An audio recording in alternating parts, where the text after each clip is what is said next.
नमस्कार साथियों, आप सभी का आरएनटी परिवार में स्वागत है।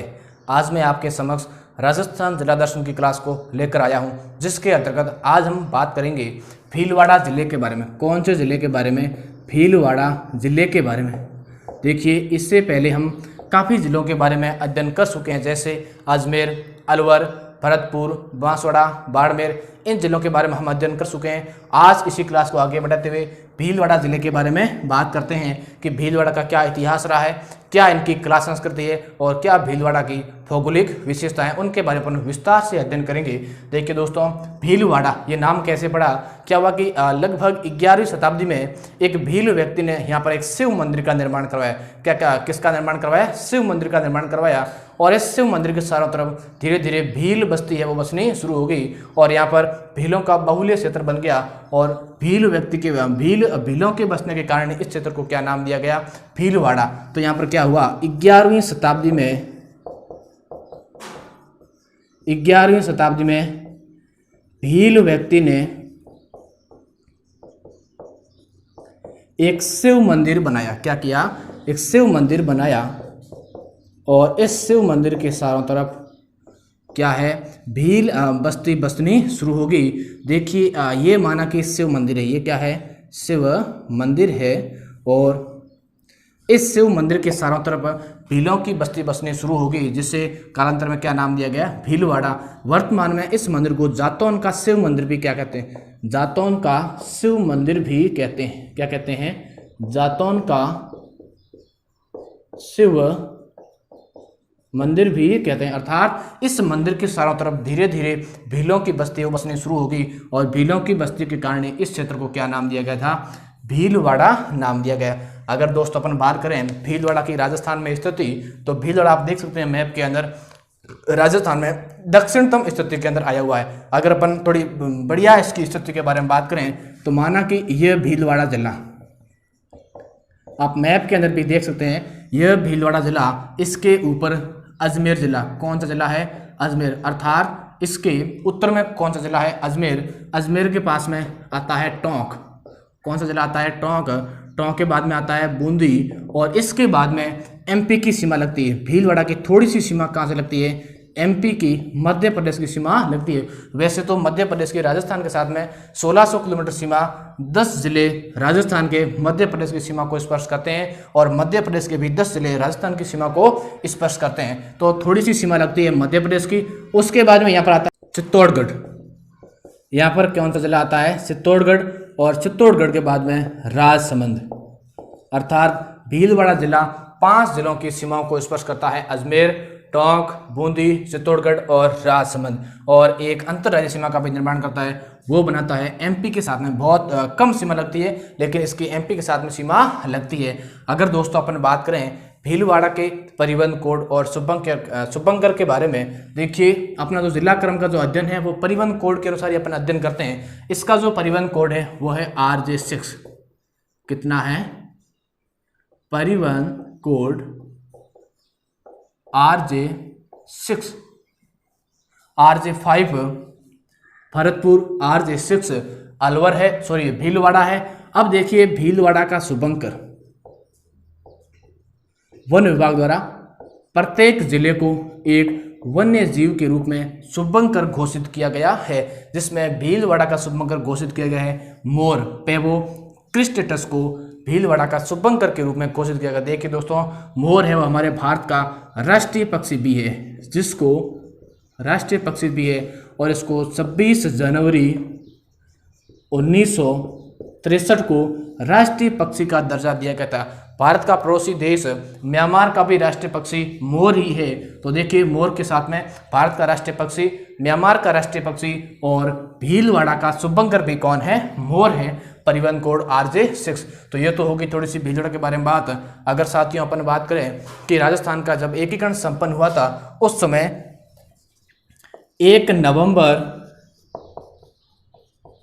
1956 एकीकरण के अंतर्गत, देखिए जब ये तो हुआ था संपन्न, एकीकरण का जब चतुर्थ शरण हुआ था। कौन सा शरण है? चतुर्थ शरण कब संपन्न हुआ था? 30 मार्च 1949 को। और चतुर्थ शरण के अंदर भीलवाड़ा को जिले का दर्जा दिया गया था।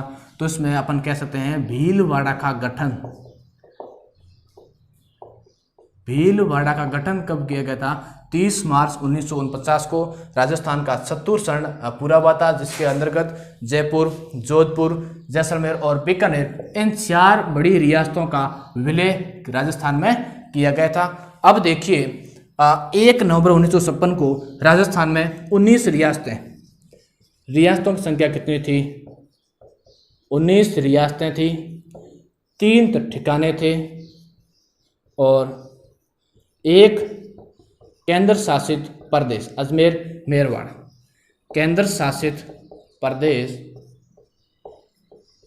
देखिए इन रियासतों में से एक रियासत भीलवाड़ा के अंदर थी, जिसका नाम है शाहपुरा। कौन सी रियासत भीलवाड़ा के अंदर थी? शाहपुरा रियासत। तो देखिए थोड़ी सी अपन रियासतों के बारे में बात करते हैं कि राजस्थान में सबसे छोटी जनसंख्या की दृष्टि से सबसे छोटी रियासत कौन सी थी? शाहपुरा। और क्षेत्रफल की दृष्टि से भी सबसे छोटी रियासत कौन सी थी? शाहपुरा, जो कहाँ पर है? भीलवाड़ा के अंदर है। तो अपन कह सकते हैं कि क्षेत्रफल एवं जनसंख्या की दृष्टि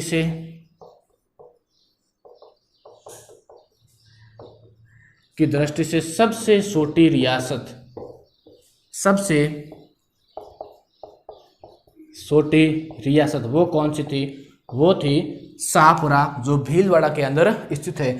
अब देखिए दोस्तों, अगर अपन बात करें कि क्षेत्रफल की दृष्टि से सबसे बड़ी रियासत वो थी मारवाड़ थी, और सबसे प्राचीन रियासत की बात करें तो वो थी मेवाड़। एकमात्र मुस्लिम रियासत वो थी टोंक। और अगर बात करें राजस्थान की एक नवीन रियासत वो थी अपनी झालावाड़ रियासत। अब देखिए आगे अपन और बात करते हैं शाहपुरा रियासत के बारे में। तो देखिए शाहपुरा रियासत में प्रजामंडल की स्थापना, या अपन कह सकते हैं कि शाहपुरा प्रजामंडल की स्थापना, प्रजामंडल की स्थापना किसके द्वारा की जाती है? सन 1938 में रमेश चंद्र ओझा के द्वारा। किसके द्वारा? रमेश चंद्र ओझा एक नाम के व्यक्ति होते हैं, उनके द्वारा शाहपुरा प्रजामंडल की स्थापना भी की जाती है। आगे अपन बात करते हैं भीलवाड़ा के उपनाम के बारे में। देखिए भीलवाड़ा को कौन कौन से उपनाम से जाना जाता है? तो जिसके अंदर सबसे पहला है राजस्थान का मैनचेस्टर। राजस्थान का मैनचेस्टर। तो राजस्थान का मैनचेस्टर भी किसे कहा जाता है? भीलवाड़ा को मैनचेस्टर। दूसरा है राजस्थान की वस्त्र नगरी। राजस्थान की वस्त्र नगरी, इसे टेक्सटाइल सिटी भी कहते हैं। किसे? भीलवाड़ा को। और इसे अभ्रक नगरी भी कहते हैं। क्या कहते हैं? अभ्रक नगरी भी कहते हैं। देखिए दोस्तों मैनचेस्टर इंग्लैंड का वो स्थान है जहाँ पर सर्वाधिक मात्रा में वस्त्रों का, कपड़ों का उत्पादन होता है। उसी प्रकार अगर राजस्थान में देखें तो सर्वाधिक कपड़ों का, वस्त्रों का उत्पादन कहाँ पर होता है? भीलवाड़ा में। इसे राजस्थान का मैनचेस्टर या इसे वस्त्र नगरी भी कहते हैं। फिर है अभ्रक नगरी। तो भीलवाड़ा में सर्वाधिक किस खनिज का उत्पादन होता है? अभ्रक का, इसलिए भीलवाड़ा को क्या कहा जाता है? अभ्रक नगरी। अब देखिए भीलवाड़ा में अभ्रक की तापरोधी ईंटों का भी निर्माण किया जाता है। अभ्रक की तापरोधी ईंटों। आगे अपन बात करें भीलवाड़ा के संभाग के बारे में। तो भीलवाड़ा अजमेर संभाग के अंतर्गत आता है। कौन से संभाग के अंदर? अजमेर संभाग के अंतर्गत। वैसे अजमेर संभाग में 4 जिले आते हैं। कितने जिले? 4 जिले, जिसमें से अजमेर, नागौर, टोंक और भीलवाड़ा, इन 4 जिलों को मिलाकर अजमेर संभाग का गठन किया गया है। अगर दोस्तों आगे अपन बात करें शाहपुरा रियासत के बारे में। शाहपुरा रियासत जिसका गठन 1631 में किया गया। इसका गठन कब किया गया था? 1631 में। किसके द्वारा? शाहजहां द्वारा, सुजान सिंह के नेतृत्व में। तो इनका गठन है वो 1631 में शाहजहां द्वारा सुजान सिंह के नेतृत्व में सुजान सिंह के नेतृत्व में शाहपुरा रियासत का गठन 1631 में किया गया था। अगर अपन बात करें शाहपुरा रियासत के इतिहास के बारे में, तो शाहपुरा रियासत का इतिहास है बहुत ही गौरवान्वित है, क्योंकि यहाँ पर बहुत बड़े वीर क्रांतिकारियों की जन्मभूमि रही है, जैसे केसरी सिंह भारत, जोरावर सिंह भारत और प्रताप सिंह भारत की यहाँ पर ये भूमि रही है। तो केसरी सिंह भारत, वीर क्रांतिकारी केसरी सिंह भारत, इनके भाई जोरावर सिंह भारत एवं केसरी सिंह भारत के पुत्र प्रताप सिंह भारत। प्रताप सिंह भारत इस प्रकार के वीर क्रांतिकारियों का संबंध भी कहाँ से है? शाहपुरा रियासत से है। देखिए दोस्तों, दिल्ली में क्या किया गया? दिल्ली में लॉर्ड हॉर्डिंग पर चांदनी चौक में लॉर्ड हॉर्डिंग पर बम फेंकने के लिए जो सामूहिक योजना बनाई गई थी, उस योजना में प्रताप सिंह और जोरावर सिंह दोनों की ये सामूहिक योजना थी, और इस योजना में प्रताप सिंह है वो पकड़े जाते हैं, प्रताप सिंह है वो गिरफ्तार होते हैं और इनको बरेली की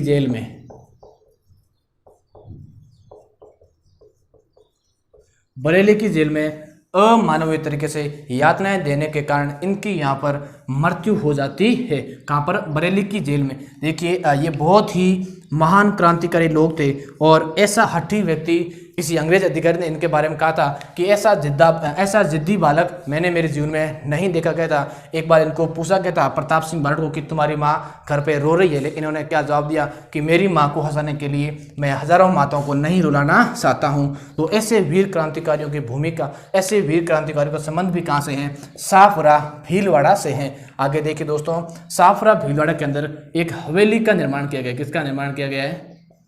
एक हवेली। और उस हवेली के अंदर क्या केसर सिंह भारत, जोरावर सिंह भारत और प्रताप सिंह भारत की आदमकद मूर्तियां स्थापित की गई है।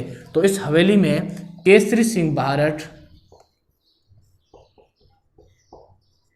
केसरी सिंह एवं जोरावर सिंह, केसरी सिंह के भाई जोरावर सिंह एवं केसरी सिंह के पुत्र प्रताप सिंह की वहां पर आदमकद मूर्तियां स्थापित की गई। आदमकद मूर्ति का मतलब है कि सिर से लेकर पैर तक इनकी मूर्ति वहां पर शाहपुरा के अंदर स्थापित की गई है।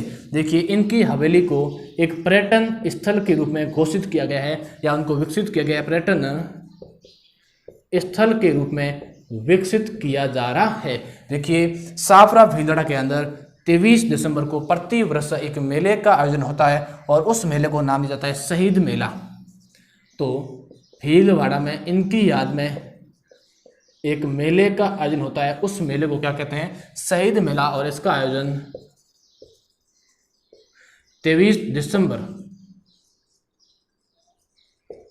दिसंबर को आयोजित होने वाला मेला, जिसे शहीद मेला भी कहा जाता है। दूसरी अगर अपन बात करें शाहपुरा के बारे में, तो राजस्थान में सर्वप्रथम उत्तरदायी शासन की स्थापना कहाँ पर होती है? शाहपुरा के अंदर ही होती है। तो अपन कह सकते हैं कि उत्तरदायी शासन की स्थापना, उत्तरदायी शासन की स्थापना कहाँ पर होती है? शाहपुरा में। और शाहपुरा के एक राजा जिनका नाम है सुदर्शन देव, सुदर्शन देव द्वारा यहाँ पर उत्तरदायी शासन की स्थापना की जाती है। कब की जाती है? 14 अगस्त 1947 को। और 14 अगस्त 1947 को पाकिस्तान देश आज़ाद होता है। एक दिन बाद 15 अगस्त 1947 को हमारा भारत देश भी आज़ाद होता है। और उस समय सुदर्शन देव द्वारा उत्तरदायी शासन की स्थापना शाहपुरा के अंदर की जाती है। अब देखिए, अपन कह सकते हैं कि राजस्थान में प्रथम लोकतांत्रिक सरकार का गठन, प्रथम लोकतांत्रिक सरकार का भी गठन कहाँ पर होता है? 14 अगस्त 1947 को। कहाँ पर? शाहपुरा भीलवाड़ा के अंदर। किसके द्वारा किया जाता है? सुदर्शन देव द्वारा किया जाता है। अगर दोस्तों देखिए शाहपुरा के अंदर अपन और बात करें आगे, तो शाहपुरा में राम सनेही संप्रदाय, राम सनेही संप्रदाय का प्रमुख केंद्र भी कहाँ पर है? शाहपुरा के अंदर है। तो अपन कह सकते हैं कि राम सनेही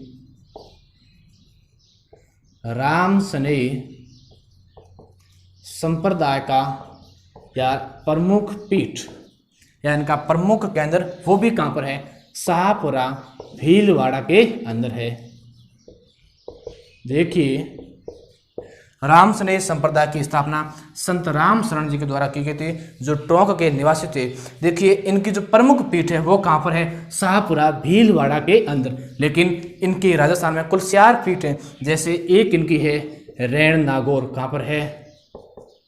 रैण नागौर। दूसरी है सिंहतल, यह बीकानेर। और एक इनका थोड़ा सा छोटा सा केंद्र है वो है खेड़ापा जोधपुर। कहाँ पर है? खेड़ापा जोधपुर। तो देखिए इनकी जो प्रमुख पीठ है वो है शाहपुरा भीलवाड़ा में, और अन्य पीठें वो है रैण नागौर, सिंहतल बीकानेर और खेड़ापा जोधपुर। देखिए जो राम सनेही संप्रदाय है भीलवाड़ा के अंदर शाहपुरा में, यहाँ प्रतिवर्ष एक मेले का आयोजन होता है, जिसे फूल डोल मेला या फूल डोल उत्सव भी कहते हैं। क्या कहते हैं? फूल डोल उत्सव या मेला, जिसे अपन क्या कहते हैं? फूल डोल उत्सव या इसे मेला भी कहते हैं। और इस मेले का आयोजन चैत्र कृष्णा प्रतिपदा से पंचमी तक, कब तक? पंचमी तक। इस मेले का आयोजन कब होता है? चैत्र कृष्णा प्रतिपदा से पंचमी तक, अर्थात होली के दूसरे दिन ही यह मेला आरंभ हो जाता है। तो शाहपुरा के अंदर राम सनेही संप्रदाय का सबसे बड़ी पीठ है, जहाँ पर एक मेले का आयोजन होता है। उस मेले को कहते हैं फूल डोल उत्सव या फिर फूल डोल मेला, जिसका आयोजन चैत्र कृष्णा प्रतिपदा से पंचमी तक इसका आयोजन होता है। तो ये अपन ने बात की उत्तरदायी शासन की भी राजस्थान में सर्वप्रथम स्थापना कहाँ पर होती है? शाहपुरा के अंदर सुदर्शन देव द्वारा 14 अगस्त 1947 को। और यहाँ पर गठन 1631 में शाहजहां के द्वारा सुजान सिंह के नेतृत्व में। आगे अपन और इनमें बात करते हैं शाहपुरा के बारे में। आगे दोस्तों अपन और बात करें शाहपुरा के बारे में, तो शाहपुरा में एक बावड़ी स्थापित की गई है, जिसे समना बावड़ी कहते हैं। क्या कहते हैं? समना बावड़ी। और इस बावड़ी का निर्माण उमेद सिंह के द्वारा किया गया था। तो ये कहाँ पर स्थापित है? शाहपुरा भीलवाड़ा के अंदर। निर्माण किसके द्वारा करवाया गया था? राजा उमेद सिंह के द्वारा। राजा उमेद सिंह द्वारा इसका निर्माण करवाया गया था। देखिए समना एक प्रकार की महिला जो उमेद सिंह की गणिका या फिर पासवान, तो गणिका या फिर पासवान किसकी थी? उमेद सिंह की। कौन? समना जो राजमहल में नृत्य वगैरह किया करती थी, और इस नृत्य के दौरान इसको जो भी पैसे प्राप्त होते थे उन पैसों को वह गरीबों में दान दिया करती थी। वस्त्र है, कपड़े हैं, भोजन है, उनको वो गरीबों के अंदर बांट देती थी। इस प्रक्रिया से या इस कार्य से उमेद सिंह राजा के द्वारा प्रसन्न होकर इस समना को 1 लाख रुपए देने की इच्छा जताई गई। किनके द्वारा? उमेद सिंह के द्वारा। और समना ने यह कहा कि इन रुपयों से, जो मेरे को आप 1 लाख रुपए इनाम दे रहे हो, उन रुपयों से आप एक बावड़ी का निर्माण करवाइए। क्या करवाइए? बावड़ी का निर्माण करवाइए। और उस बावड़ी का क्या नाम रखा गया था? समना बावड़ी। और कहते हैं कि जब राजस्थान में सपनिया अकाल पड़ा था, उस सपनिया अकाल में इस बावड़ी का पानी भी नहीं सूखा था, और सपनिया अकाल में भी ये बावड़ी एकमात्र जल का स्रोत रही है। तो समना बावड़ी कहाँ पर स्थापित की गई है? शाहपुरा भीलवाड़ा के अंदर। किसके द्वारा? उमेद सिंह के द्वारा। और उमेद सिंह की गणिका या फिर पासवान थी, जो राजमहल में नृत्य वगैरह किया करती थी। आगे दोस्तों अगर अपन बात करें मांडल के बारे में, किसके बारे में बात करें? मांडल के बारे में। मांडल जो या जिसका निर्माण मांडल जिसकी स्थापना भीलवाड़ा में मांडाराव व्यक्ति द्वारा की जाती है। इसकी स्थापना मांडाराव व्यक्ति द्वारा की जाती है। किसकी स्थापना? मांडल की स्थापना मांडारा व्यक्ति के द्वारा की जाती है। यह मांडल है वो कोठारी नदी के किनारे स्थापित किया गया है। कौन सी नदी के किनारे? कोठारी नदी के किनारे। और कोठारी नदी पर एक बांध बना है जिसका नाम है मेजा बांध। उस बांध का क्या नाम है? मेजा बांध। और मेजा इसलिए कहते हैं क्योंकि ये मेजा गांव के निकट है, इसलिए इसे मेजा बांध कहते हैं। और ये जो मेजा बांध है, इस मेजा बांध के द्वारा भीलवाड़ा शहर को, किसको? भीलवाड़ा शहर को जल की आपूर्ति किसके द्वारा होती है?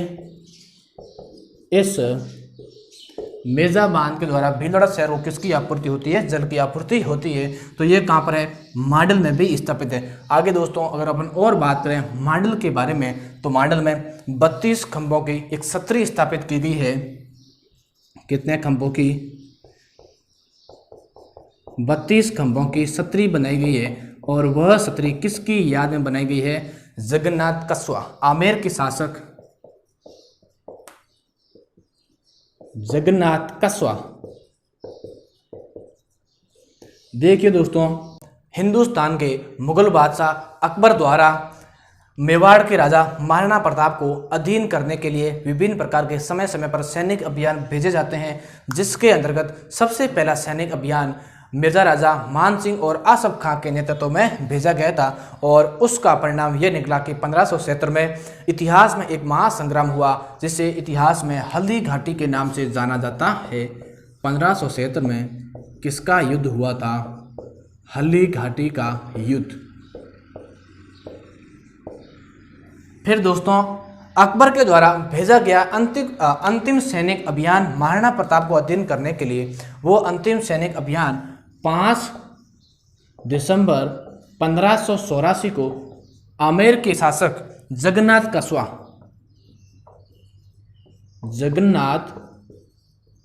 कस्वा के नेतृत्व में भेजा गया था। और जगन्नाथ कस्वा की मांडल भीलवाड़ा में मृत्यु हो जाती है। इस अभियान के दौरान जगन्नाथ कस्वा की मांडल भीलवाड़ा में मृत्यु हो जाती है। और इनकी याद में यहाँ पर 32 खंभों की छतरी का निर्माण कर दिया जाता है। 32 खंभों की छतरी भी कहाँ पर बनी हुई है? मांडल भीलवाड़ा में बनी हुई है। देखिए दोस्तों, राजस्थान में रणथंभौर के दुर्ग में 32 खंभों की एक और छतरी बनी हुई है। उस छतरी को अपन क्या कहते हैं? न्याय की छतरी कहते हैं। और वह हमीर देव ने अपने पिता के 32 वर्षों के शासनकाल की याद में रणथंभौर में 32 खंभों की छतरी का निर्माण करवाया गया था। तो 32 खंभों की छतरी, एक तो रणथंभौर दुर्ग में और एक है मांडल में। ठीक है, मांडल में है वो है जगन्नाथ कस्वा की। आगे अपन भीलवाड़ा के बारे में और बात करते हैं। अब दोस्तों अपन बात करते हैं बिजोलिया के बारे में। बिजोलिया का किसान आंदोलन, जो भारत का सबसे लंबा अहिंसात्मक रूप से चलने वाला किसान आंदोलन था। और बिजोलिया में एक शिलालेख मिला है, जिसमें शिलालेख में किस प्रकार की जानकारी मिलती है और यहाँ पर किस प्रकार के आंदोलन हुए, उनके बारे में बात करते हैं। तो बिजोलिया एक प्राचीन समय में क्या हुआ करता था? भीलवाड़ा का ठिकाना। बिजोलिया जो कहाँ पर स्थापित है? भीलवाड़ा में। राजा महाराजाओं के समय यह एक ठिकाना हुआ करता था। देखिए, बिजोलिया को ही ऊपर माल या इसे विंध्यावली भी कहते हैं। क्या कहते हैं? ऊपर माल या इसे विंध्यावली भी कहते हैं। देखिए, महाराणा सांगा के द्वारा खानवा के युद्ध में वीरता दिखाने वाले शासक अशोक परमार को यह ठिकाना दिया गया। किसके द्वारा? महाराणा सांगा द्वारा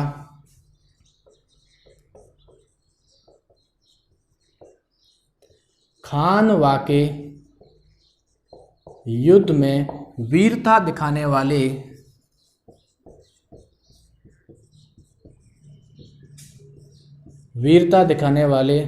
अशोक परमार को यह ठिकाना दिया गया या भेंट किया गया। अशोक परमार को यह ठिकाना दे दिया जाता है। देखिए दोस्तों, बिजोलिया में एक भारत का सबसे बड़ा किसान आंदोलन चलता है। और वह किसान आंदोलन कब तक चलता है?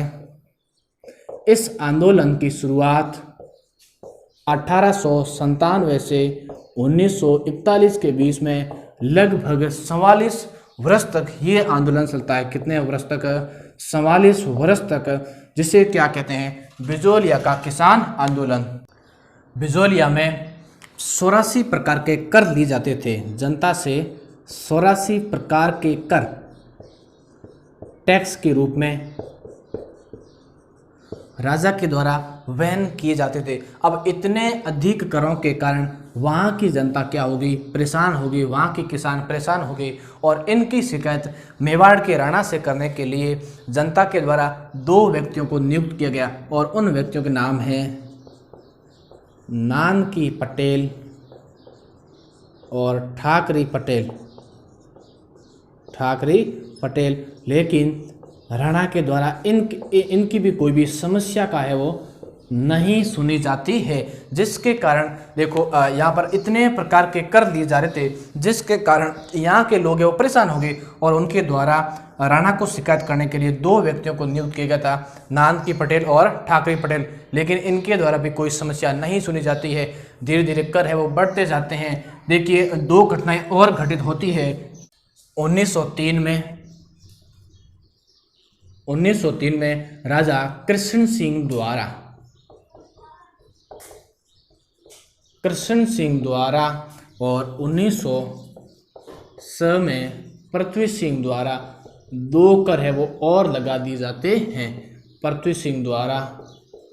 अब देखिए कृष्ण सिंह द्वारा संवरी कर लगवा दिया जाता है, कृष्ण सिंह द्वारा संवरी कर लगाया जाता है और पृथ्वी सिंह द्वारा तलवार बंधाई कर लगाया जाता है, तलवार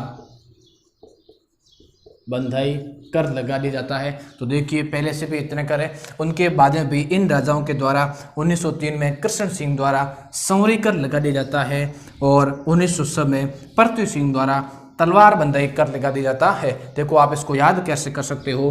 कृष्ण सिंह के, पृथ्वी सिंह पी, संवरी कर सी, तलवार बंधाई कर टी, अर्थात KPCT। उन लोगों की बहुत अधिक कैपेसिटी थी और अधिक कैपेसिटी के कारण वो 84 प्रकार के कर है वो दिया करते थे। तो देखिए इस प्रकार के करों से परेशान होकर वहाँ की जनता और भड़क उठी और 1916 में यहाँ पर एक और व्यक्ति शामिल होते हैं। 1916 में इसमें साधु सीताराम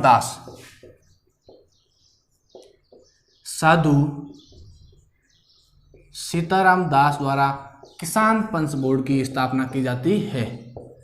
किसान पंच बोर्ड की स्थापना की जाती है किसके द्वारा? साधु सीताराम के दास द्वारा। अब देखिए साधु सीताराम दास के कहने पर विजय सिंह पथिक भी इस आंदोलन में शामिल हो जाते हैं और विजय सिंह पथिक के द्वारा 1917 में ऊपरमाल पंच बोर्ड की स्थापना की जाती है। तो 1917 में विजय सिंह पथिक द्वारा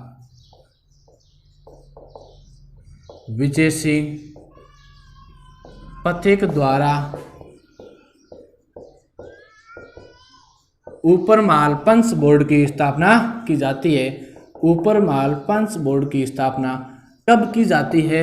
1917 में। किसके द्वारा? विजय सिंह पथिक के द्वारा। तो और इसका जो प्रथम सरपंच है वो किसको नियुक्त किया जाता है? प्रथम सरपंच मुन्ना पटेल। जो ये ऊपरमाल है इनका जो प्रथम सरपंच है वो मुन्ना पटेल को बनाया जाता है, मुन्ना पटेल। और यहाँ पर संदेश वाहक के रूप में तुलसी भील को नियुक्त किया जाता है। संदेश वाहक के रूप में तुलसी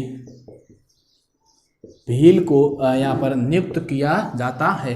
देखिए कुछ समय पश्चात यहाँ पर बिजोलिया के स्थानीय नेता माणिक्यलाल वर्मा भी इसमें शामिल होते हैं और माणिक्यलाल वर्मा और विजय सिंह पथिक के बीच में कुछ विवाद होने के कारण विजय सिंह पथिक है वो इस आंदोलन से इस्तीफा दे देते हैं और विजय सिंह पथिक के इस्तीफा देने के बाद में यहाँ पर विजय सिंह पथिक के इस्तीफा देने के बाद में इस आंदोलन का जो नेतृत्व है वो किसके द्वारा किया जाता है? जमनालाल बजाज एवं हरिभाऊ उपाध्याय द्वारा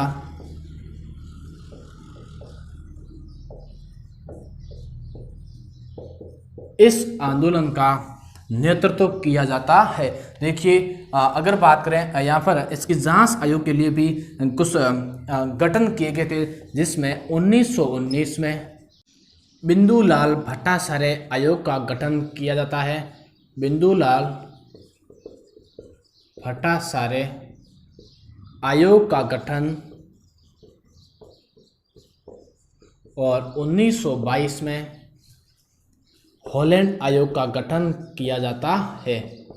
रॉबर्ट हॉलैंड आयोग का गठन इसकी जांच हेतु किया जाता है। फिर देखिए दोस्तों, धीरे धीरे ये आंदोलन है वो चलता रहता है, और कुछ समय पश्चात लगभग 1941 में मेवाड़ के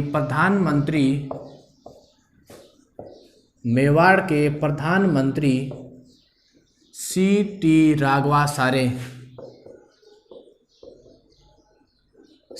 राघवाचार्य एवं वहाँ के राजस्व मंत्री मोहन सिंह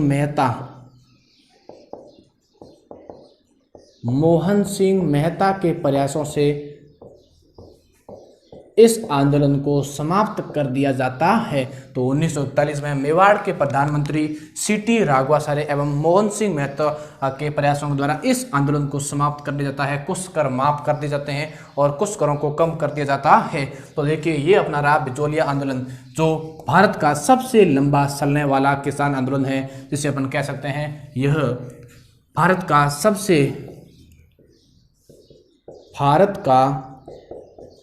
सबसे लंबा अहिंसात्मक किसान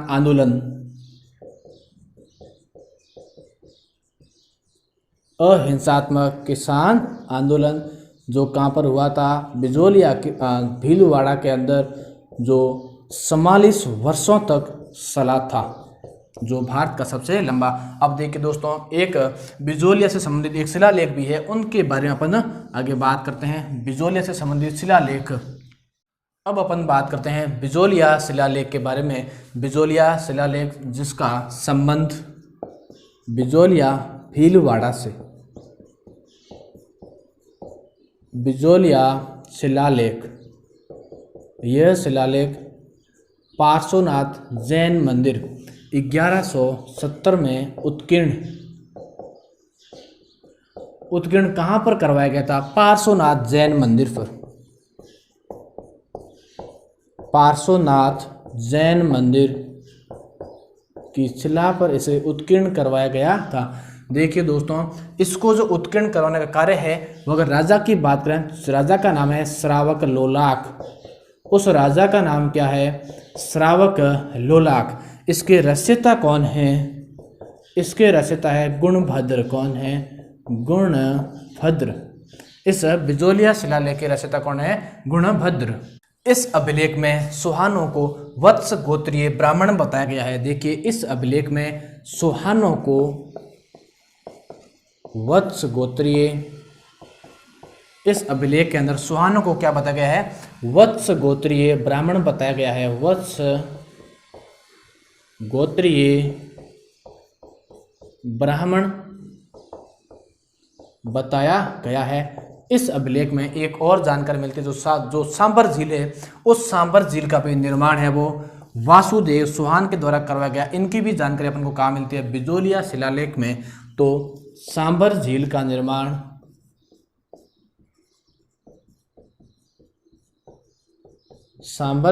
निर्माण वासुदेव सुहान द्वारा करवाया गया था। इनकी भी जानकारी अपन को कहाँ से मिलती है? बिजोलिया शिलालेख से। आगे अपन और बात करें बागोर के बारे में। किसके बारे में? बागोर। तो बागोर भी कहाँ पर है? भीलवाड़ा में। और ये भी क्या है? एक प्रकार का मध्य पाषाणकालीन स्थल, मध्य पाषाणकालीन पुरातात्विक स्थल।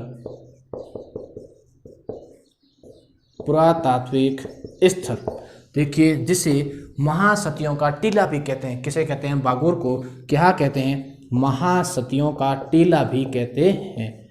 महासतियों का टीला भी कहते हैं। देखिए सर्वप्रथम पशुपालन और कृषि के प्रमाण भी कहाँ से प्राप्त होते हैं अपन को, बागोर से प्राप्त होते हैं। तो सर्वप्रथम कृषि और पशुपालन के प्रमाण, पशुपालन के प्रमाण कहाँ से प्राप्त होते हैं और साथ में कृषि के प्रमाण भी कहाँ से प्राप्त होते हैं, बागोर भीलवाड़ा से प्राप्त होते हैं। देखिए दोस्तों, अगर आपको पूछा जाता है कि बागोर सभ्यता तो आप क्या बताओगे, बागोर सभ्यता कहाँ पर है, भीलवाड़ा में, भीलवाड़ा। लेकिन अगर क्वेश्चन आता है कि बागोर हवेली कहाँ पर है, तो वो उदयपुर में। बागोर हवेली कहाँ हो जाएगी, उदयपुर में। तो बागोर हवेली उदयपुर में। दूसरा एक और पुरातात्विक स्थल है, वो है जहाजपुर। वो क्या है अपने पास में, जहाजपुर। और जहाजपुर कहाँ पर है, भीलवाड़ा में। जहाजपुर कहाँ पर है, भीलवाड़ा में। और ये इसे अपन कहते हैं महाभारतकालीन